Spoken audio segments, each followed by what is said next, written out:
আমি মরে গেলে কেউ আফসোস করবেন না, এমন মন্তব্য করেছেন অভিনেত্রী মৌশিখা।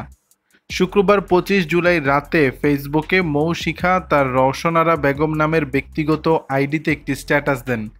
স্ট্যাটাসে নিজের একটি ছবি প্রকাশ করেন তিনি। হিজাব পরা ছবির ক্যাপশনে লেখেন, আমি মৌশিখা, অনেক বছর থেকে অভিনয় করে আসছি। এতদিন নিজেকে অভিনেত্রী হিসেবে জানতাম, কিন্তু গত ২.৫ মাস ধরে নিজেকে অভিনেত্রী ভাবতে লজ্জা হচ্ছে। মৌ আরও লেখেন, আগে যেখানে মাসে ১৫ থেকে ২০ দিন কাজ করতাম কাজ করতাম, সেখানে ২.৫ মাস যাবৎ মাসে ৪ থেকে ৫ দিন কাজ করছি। তাহলে কিভাবে মনে হবে আমি অভিনয় শিল্পী? অভিনয় করেই আমার সংসার চলে। তবে আমি জানি বেঁচে থাকতে আমার মূল্যায়ন করা না হলেও আমার মৃত্যুর পর কিছু মানুষ হলেও আমাকে মনে রাখবে।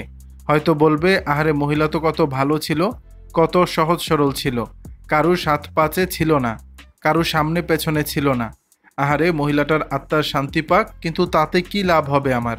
অভিমান নিয়ে অভিনেত্রী লেখেন, আমার কাজের মূল্যায়ন বেঁচে থাকতেই তো দরকার।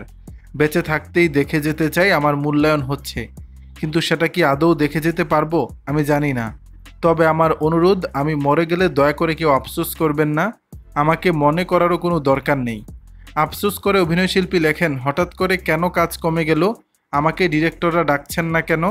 মনে করছেন না কেন তাদের গল্পের চরিত্রের সাথে আমি নিজেকে খাপ খাওয়াতে পারবো?